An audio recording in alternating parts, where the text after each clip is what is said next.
The first time I almost told Ava Martinez I loved her, she was standing barefoot in our apartment hallway wearing a dark green dress that made my brain forget how doors worked. I had one hand on the refrigerator handle, the other holding a carton of oat milk, and I just stood there like a man who had been unplugged from the wall. She turned once in front of the little mirror by the coat rack and frowned. Too much?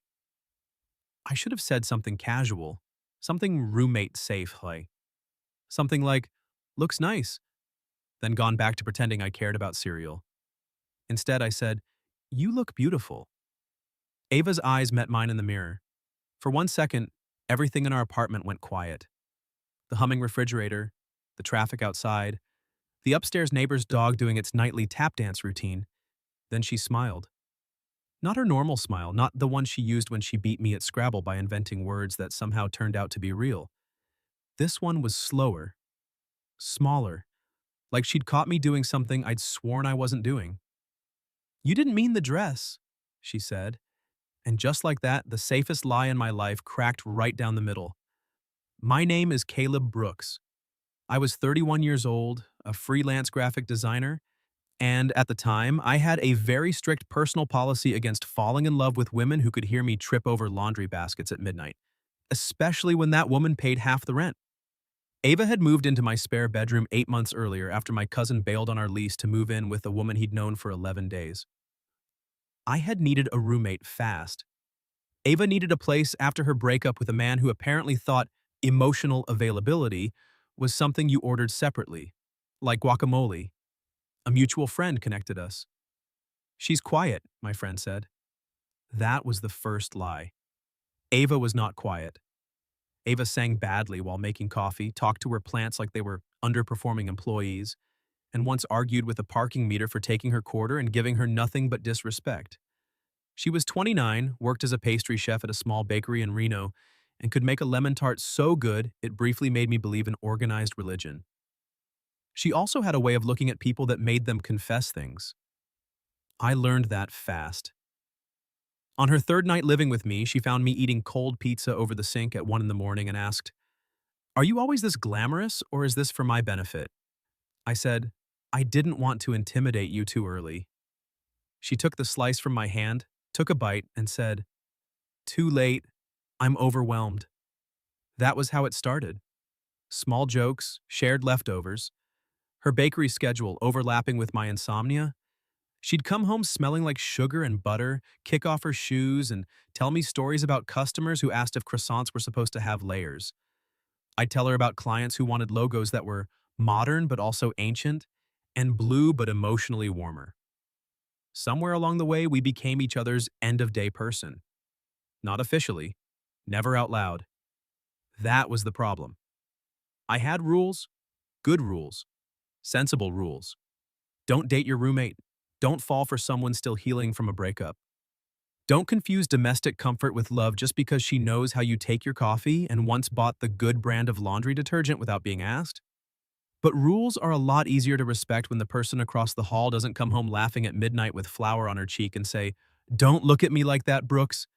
I fought a baguette and lost." So I got good at looking away. Until the dress. The dress was for her ex-boyfriend's engagement party. Yes, you heard that correctly. Her ex, Jordan, had invited her because people with spotless teeth and no shame do things like that. Apparently, he was marrying the woman he'd started emotionally connecting with while still living with Ava. Ava had laughed when she told me, not a real laugh, the kind people use when they've decided they'd rather be funny than honest. "I'm going," she said 2 weeks earlier, standing at the kitchen island and rolling cookie dough between her palms. "I refuse to be the sad ex-girlfriend who hides." "You could also refuse to attend the emotional circus," I said. She pointed a dough-covered finger at me. "That sounds like something a sad ex-girlfriend who hides would say. That sounds like something a man with common sense would say. Common sense is overrated. So is being mature in public." She smiled at that, but I saw the flicker underneath. Hurt, pride, the old wound pretending it had scarred over. I almost offered to go with her then. Almost. But I didn't trust myself. I knew exactly how I'd behave if I had to stand next to her while Jordan acted like losing her had been a minor scheduling conflict. So I said nothing, and now here she was, the night of the party, standing in our hallway looking like every bad decision I had spent 8 months not making. The dress had thin straps, a soft neckline, and a slit that wasn't dramatic until she moved. Her dark hair was swept to one side, showing the curve of her neck and a small gold earring I'd never seen before. She touched it self-consciously. My sister said these made me look expensive. They do. Good. I'm going for emotionally stable but financially intimidating. That's a strong brand? I thought so. She turned from the mirror and faced me. So? So what? Is it too much? No. Caleb? What? She tilted her head. You're doing that thing. What thing? The thing where you answer like there's a lawyer present. I put the oat milk back in the fridge and closed it, mostly so I could do something with my hands. It's not too much. Her eyes narrowed with playful suspicion. That's still not an answer. It's the answer I'm legally prepared to give. Ava laughed, and the sound hit me in the ribs. Then her smile faded just a little. You really think I look okay?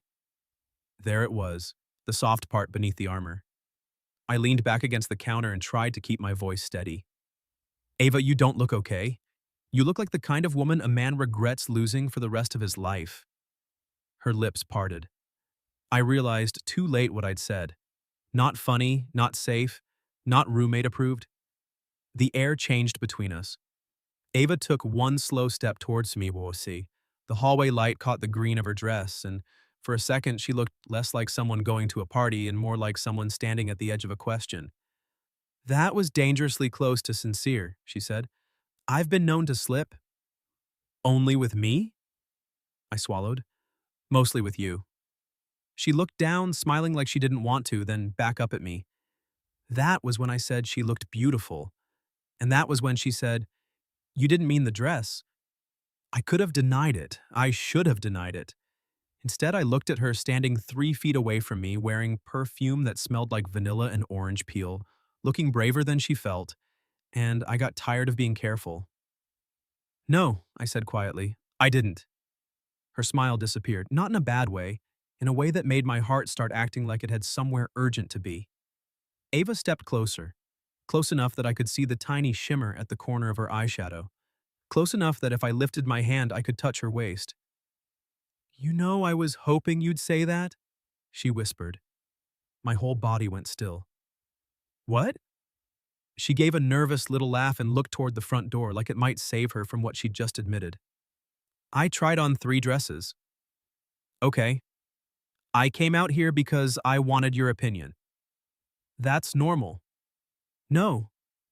She looked back at me. I came out here because I wanted you to look at me the way you just did. There are moments in life when a man discovers he has been both blind and arrogant. Blind because he didn't see what was right in front of him. Arrogant because he assumed he was the only one suffering nobly in silence. I said her name, but it came out rough. Ava? She hugged her arms around herself, suddenly shy in a way I had never seen from her. Don't make that face.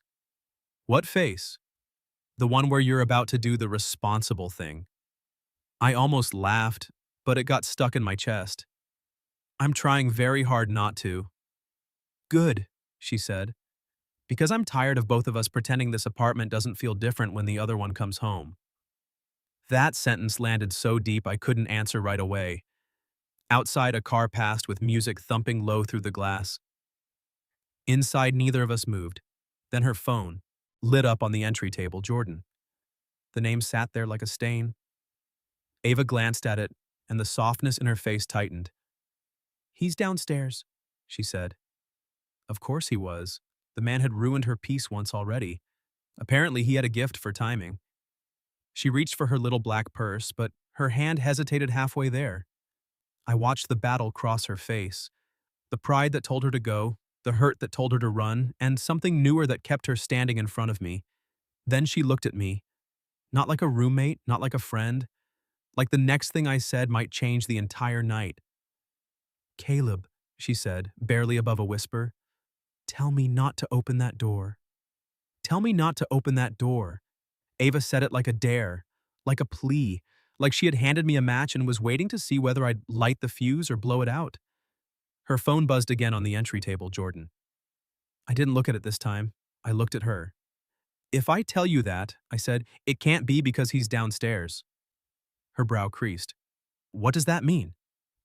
It means I'm not interested in being the man who blocks a door because another man is on the other side. I took a breath. I'll tell you not to open it if you want to stay. Ava's eyes softened. That's annoyingly mature. I'm as surprised as you are. The corner of her mouth lifted, but her voice was quiet when she asked, what if I don't know what I want? I stepped closer, slow enough that she could move away if she wanted. She didn't. The apartment seemed smaller than it had 5 minutes ago. Warmer, too. The air between us felt full of all the ordinary things that had betrayed us. Her mug beside mine in the sink, my hoodie folded over the chair because she liked wearing it on cold mornings, the ridiculous magnet shaped like a taco she'd bought because she said our fridge had no personality. I reached for her hand, just her hand, but when my fingers closed around hers, her breath caught like I'd touched something far more intimate. Then don't decide for Jordan, I said. Don't decide for pride. Don't decide for the version of you that thinks she has to prove she survived him. I rubbed my thumb once over her knuckles. Decide for you. Ava looked at our hands. Then she whispered, that's the problem. What is? For the first time in months, I think deciding for me might mean staying right here. The phone buzzed a third time. This time, Ava reached for it. My stomach dropped before I could stop it, but she only picked it up, pressed the side button until the screen went dark, and set it face down on the table. Then she looked back at me. I'm not going. The words were simple. The effect was not. Something shifted in her posture, like a string had been cut.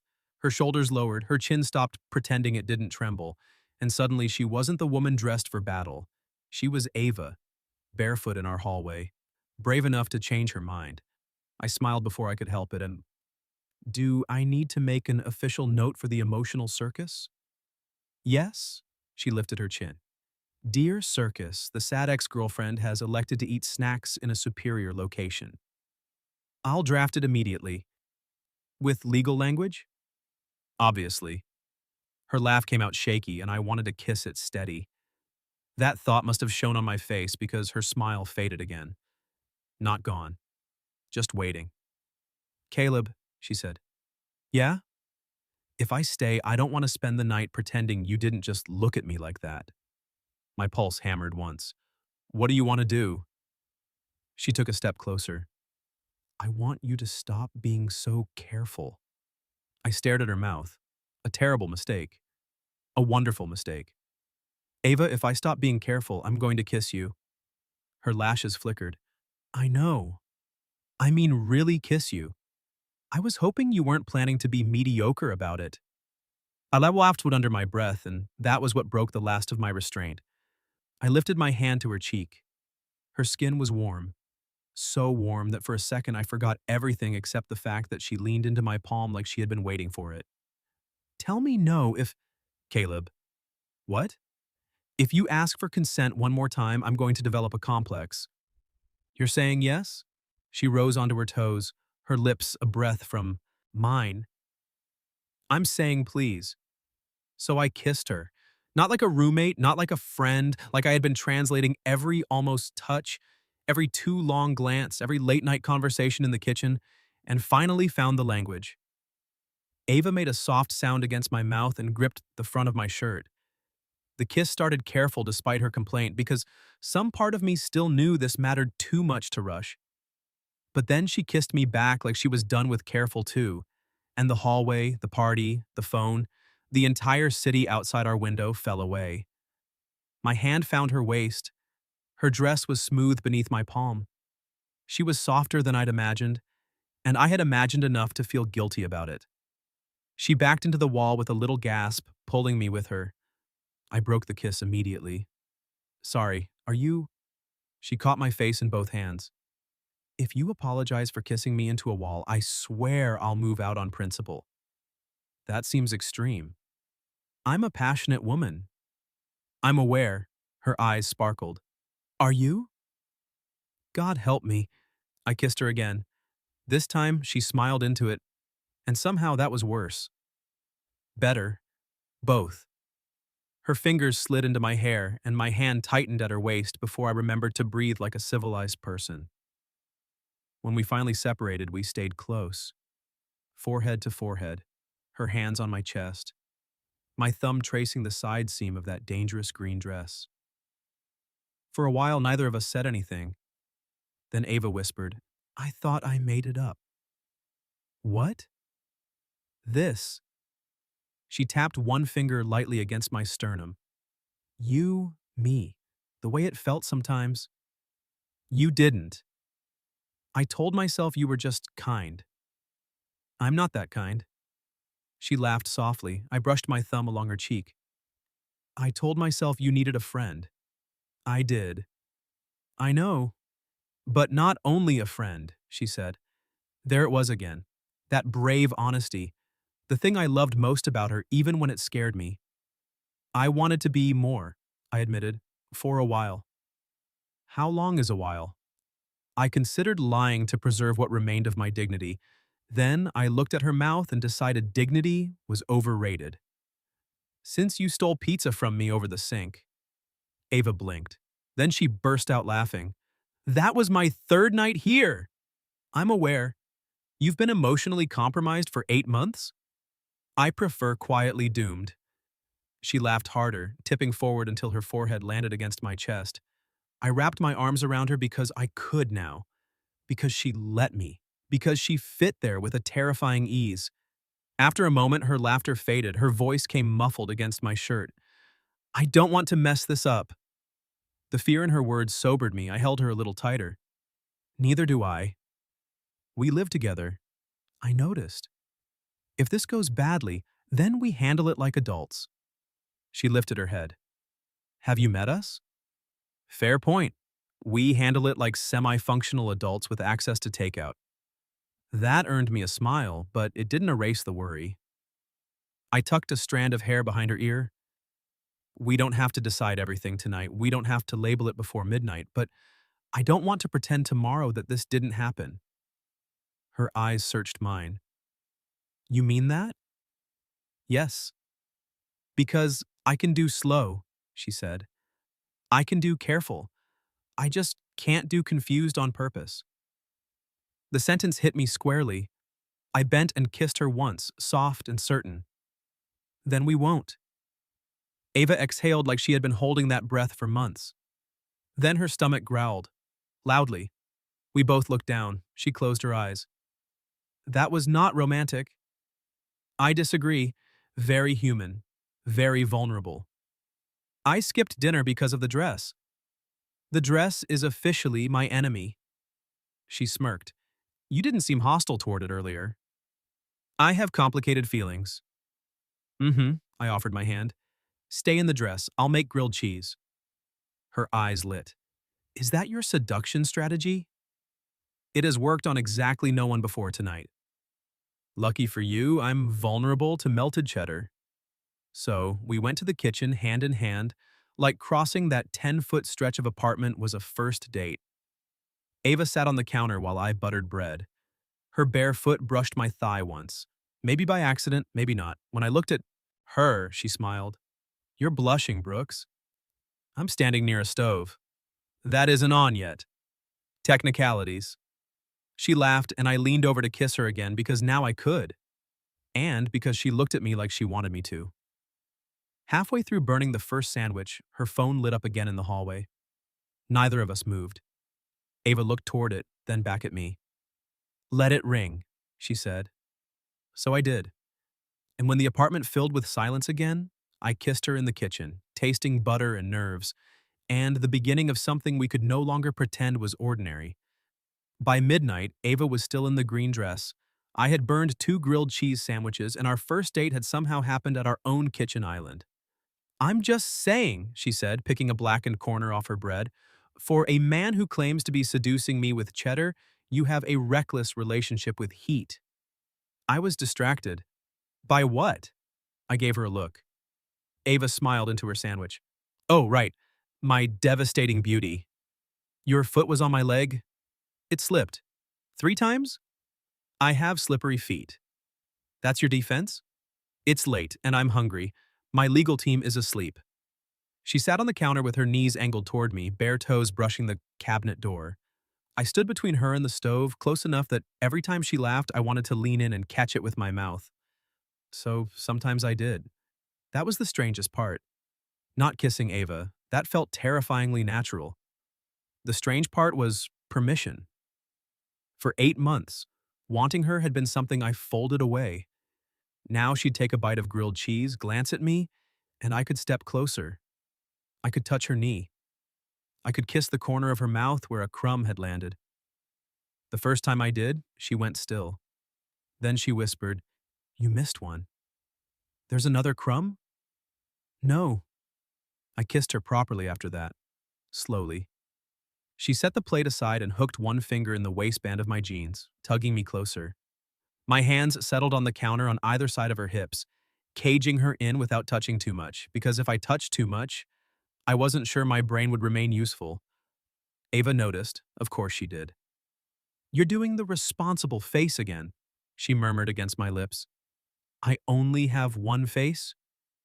"No, you have several. There's responsible face, client call face. I pretend not to care, but secretly do face. That one sounds specific. It gets a lot of use." Her fingers moved lightly over my chest. "And there's the face you made when I said, 'Please.'" My throat went dry. She looked pleased with herself. "You are dangerous," I said. "I wore the dress. You knew the risks." I laughed and rested my forehead against hers. For a while, we just stayed like that, breathing the same air, surrounded by the smell of butter and slightly murdered bread. Then Ava's smile faded. "What happens when we go to sleep?" My heart gave a hard, stupid kick. She must have seen the panic in my eyes because she swatted my chest. "Not like that. I mean, do we say goodnight and go to separate rooms like normal? Do we pretend we didn't spend the evening making out beside a frying pan?" "I don't want to pretend." "Me neither. But I also don't want you to feel rushed." Her expression softened. "I don't." "Good." "I feel scared," she admitted, "but not rushed." That was enough to stop every clever thing I might have said. Ava looked down at her hands. "After Jordan, I kept wondering if I'd missed all the signs. If I made myself easy to fool because I wanted to be loved so badly." She swallowed. "And then with you, I kept thinking, this feels safe. This feels real. But what if that's just me wanting something again?" I touched her chin gently, lifting her gaze to mine. "I can't promise I'll never hurt you by accident," I said. "I'm going to say the wrong thing sometimes. I'll probably forget important bakery drama names. I will definitely keep loading the dishwasher in a way you find morally offensive. You put bowls on the bottom rack, Caleb." "I'm a work in progress." Her mouth twitched. "But I won't make you feel foolish for wanting love," I said. "Not ever." Her eyes shone. She slid off the counter, landing close enough that her dress brushed my jeans. Then she wrapped her arms around my waist and pressed her cheek to my chest. I held her there. No performance, no heat, just her body against mine and the quiet knowledge that she had trusted me with the softest part of the wound. After a minute, she said, "You remembered it was a bakery drama?" "I listen." "I know." Her voice was small. "That's part of the problem?" I kissed the top of her head. We turned off the kitchen lights and stood in the hallway outside our bedrooms like teenagers at the end of a date, except the date had happened 20 feet from where we paid utility bills. Ava leaned against her doorframe. "This is ridiculous." "Completely. We live here." "Unfortunately for dramatic tension, yes." She toyed with the strap of her purse, though she wasn't going anywhere now. "Ask me out." I blinked. "What?" "Properly." Her chin lifted. "If we're doing this, I want a date that doesn't involve you scraping carbon off bread." That was artisanal char. "Ask Brooks." I stepped closer. Ava Martinez, will you let me take you on a date tomorrow? Her smile bloomed slowly. Where? You're negotiating before accepting? I'm a modern woman. Dinner. Somewhere with candles and no smoke alarm? Ambitious. And afterward, if it goes well, I'll walk you all the way home. To our apartment? I'll take the scenic route through the mailboxes. She laughed, then reached up and straightened the collar of my shirt, even though it didn't need straightening. Yes, she said softly, I'll go on a date with you.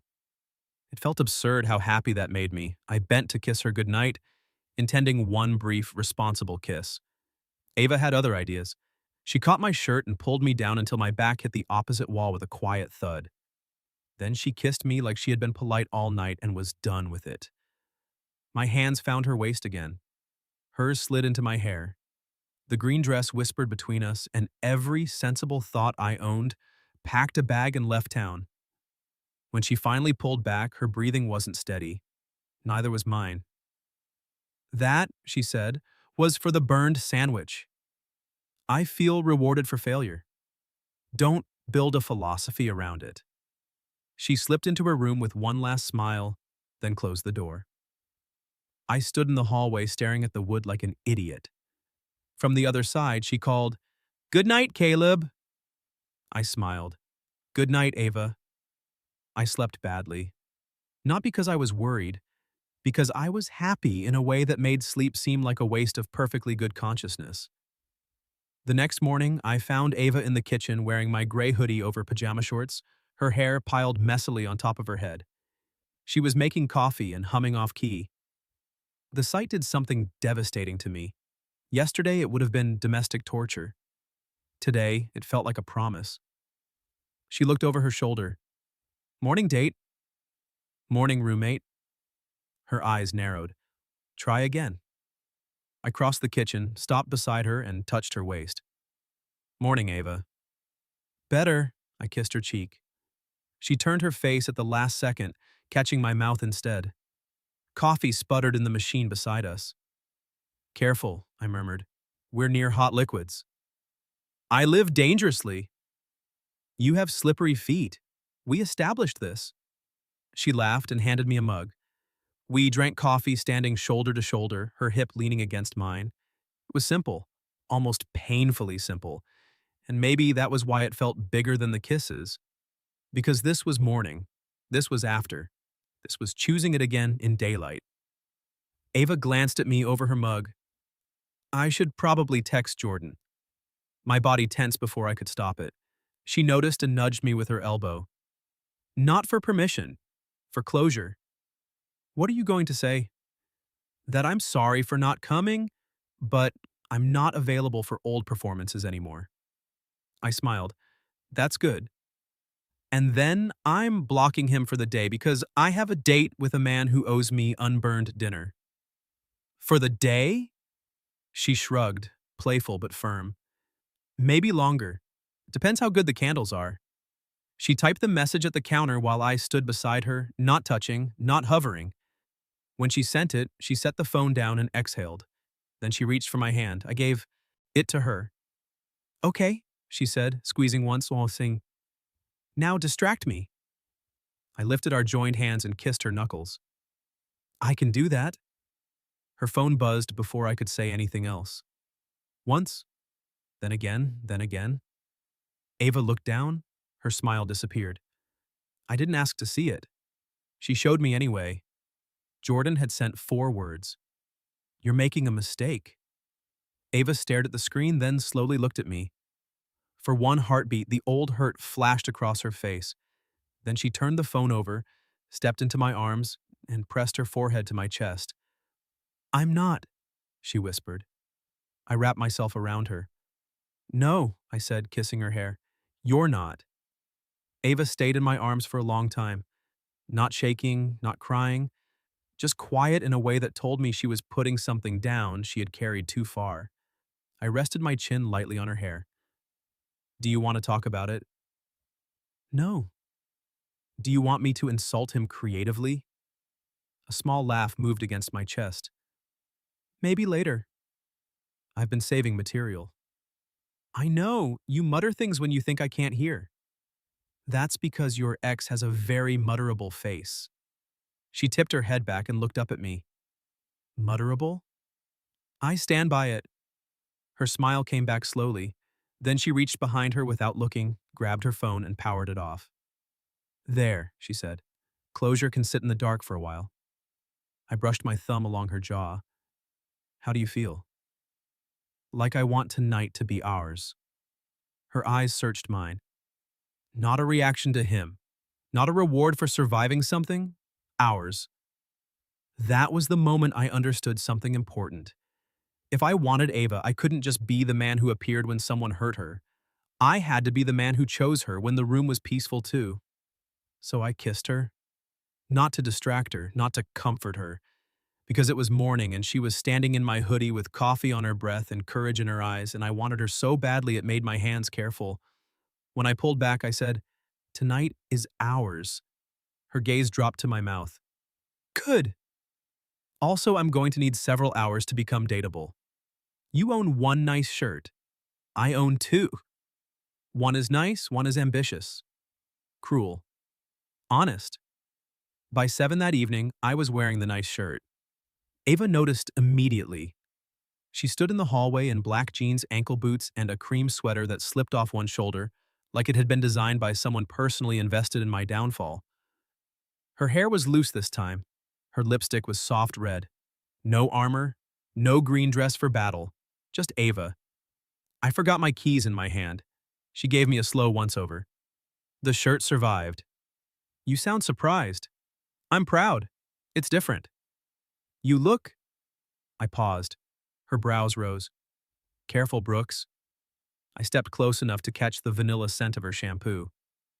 You look like my date. That did what beautiful hadn't quite done. It made her blush. Good answer, she whispered. We took separate steps out the apartment door because pretending to be normal still had a little muscle memory. Then, in the elevator, Ava reached for my hand. Her fingers slid between mine. I looked down. She looked straight ahead, smiling. Don't make it weird. I would never. You're making it weird internally. Extremely. The restaurant was small, warm, and exactly candlelit enough to make me look like I had planned it instead of panicking through like 43 online reviews. Ava sat across from me, chin in her hand, watching me study the menu. What? I asked. You're nervous. I'm reading. You're holding it upside down. I lowered the menu. She grinned. I want this to go well, I admitted. Her teasing softened. It already is. We haven't ordered. Caleb, she reached across the table and put her hand over mine. Candlelight glowed against her skin. I said yes before the appetizers. Something in my chest eased. The waiter came. We ordered too much food. Ava stole an olive from my plate and claimed it was date tax. I told her that if we were taxing things, I was claiming half her dessert. She told me she'd see me in court. Halfway through dinner, she asked, "What scared you most?" About us? She nodded. I could have made a joke. The candlelight made honesty easier and harder at the same time. That I'd lose the life we already had, I said. I liked being the person you came home to. Even when it hurt. Ava's thumb stilled against my knuckles. I was scared of the same thing, she said. You made the apartment feel safe again, but then safe became... She glanced down, smiling shyly. Not enough. I turned my hand beneath hers and laced our fingers. What do you want it to become? Her eyes lifted. Something we don't hide from. The words sat between us, clear and warm. No hiding, I said. No pretending. No dating terrible men with mutterable faces. She laughed, loud enough that the couple at the next table glanced over. Ava covered her mouth, but her eyes were bright. I'm sorry, she whispered. Don't be. That's my favorite sound. Her laughter faded into something softer. You say things like that, she murmured, and then act surprised when I kiss you in hallways. For the record, I support hallway kissing. And kitchen kissing. Strongly. Elevator? Risky, but I'm open to research. She leaned across the table close enough that I could smell red wine on her breath. After dessert, she said. I nearly asked for the check immediately. We did eat dessert, mostly because Ava threatened my life when I suggested skipping it. Then I walked her home the scenic route, which involved 3 extra blocks, one closed bookstore window, and her hand tucked in mine the whole way. Outside our building, she stopped beneath the awning. Rain had started lightly, silvering the sidewalk and turning the street lamps hazy. "This is where you walk me to my door," she said. "Our door. Don't ruin the fantasy." I offered my arm. "Miss Martinez, may I escort you through the lobby and past the suspicious mailboxes?" She slipped her hand into the crook of my elbow. "You may." We made it as far as the elevator before she pressed the button and then turned to me with that look again, the one that had ruined me in the hallway. "Research?" she asked. The elevator doors opened. We stepped inside. I hit our floor, and before I could overthink it, Ava backed me gently against the rail and kissed me. It was slower than the night before. Less surprise, more choice. Her palms slid up my chest, mine settled at her waist. The elevator hummed upward while she kissed me like she had nowhere else to be, and for the first time, I let myself believe that maybe she didn't. When the doors opened, Mrs. Heller from 4B stood waiting with a grocery bag. Ava stepped back, lips parted, cheeks flushed. Mrs. Heller looked at us over her glasses. "Well, good for you two." Then she got in the elevator. Ava buried her face in my shoulder the second the doors closed. I laughed so hard, I had to lean against the wall. "This is your fault," she said. "My fault? You initiated peer-reviewed elevator research." "I was contributing to science." "You're very generous." She lifted her head, still blushing. "Do you think she knew?" "Ava, she once asked if we were still pretending to be just roommates while holding a casserole." "She did not." "She did." Ava groaned, then laughed, and the sound followed us to our apartment door. Inside, the place felt different. Same shoes by the mat, same plant drooping theatrically by the window, same couch with the blanket Ava always stole. But now her hand was in mine. Now the silence had possibility in it. She turned toward me in the entryway. "I don't want to go back to separate corners tonight." My pulse jumped. She saw it and squeezed my hand. "I don't mean, can we just sit? Together? Like people who are allowed to touch?" The tenderness of that almost undid me. "Yeah," I said. "We can do that." So we changed into pajamas in our separate rooms, then met on the couch like it was the most daring thing either of us had ever done. Ava wore my hoodie again. I chose not to comment because I valued my life. She curled against my side. I put my arm around her shoulders. For 20 minutes, we pretended to watch a movie neither of us could later identify. Then she tilted her face up. "Caleb?" "Yeah?" I'm glad I didn't open the door.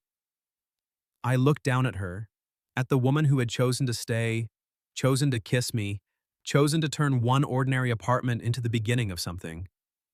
"Me too," I said. She kissed me softly, then tucked her head beneath my chin. For a while, there was nothing but the movie murmuring and the rain at the windows. Then Ava's powered-off phone, still lying on the entry table, lit up by itself. A missed call notification. Then another. She saw it at the same time I did. Her body tensed against mine. I didn't reach for it. I didn't move. Ava took a breath, then settled back into me on purpose. "Not tonight," she said. I kissed her temple. "Not tonight," I agreed. The phone lit up 3 more times before the movie ended. Ava stayed against me through all of them. I felt every tiny flinch she tried to hide, every breath she took before choosing not to reach for it. And because I was learning her, really learning her, I understood that this wasn't weakness. This was withdrawal from an old habit. For a long time, Jordan had taught her that his urgency mattered more than her peace. Now she was teaching herself the opposite. When the credits rolled, she sat up slowly. "I should look." "You don't have to." "I know." She glanced at the entry table. That's why I can." I followed her to the hallway but stopped a few feet away, close enough to be there, far enough to let it be her choice. Ava picked up the phone. Her face changed as she read. Not fear, annoyance. Oh, for heaven's sake. That sounds less ominous than expected. She turned the screen toward me. Jordan had left a string of messages that began with wounded dignity and ended with the least romantic sentence I'd ever seen. You still have my camping cooler. I stared. The cooler? The cooler. The emergency was a cooler? Apparently a very emotionally significant cooler. I leaned against the wall. Does it have childhood memories inside? No, it has one broken handle and smells like lake water. Ava's mouth twitched. Then she started laughing. Not the brittle laugh she'd used when she first told me about the engagement party. Not the defensive one. A real laugh. It rose out of her like sunlight through blinds. She laughed so hard she had to set the phone down. I laughed because she was laughing and because somehow the monster at the edge of the room had turned out to be a man in formal wear demanding a plastic box.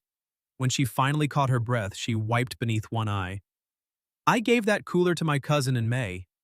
Scandalous. I hope Jordan and the cooler find peace. Do you want to answer?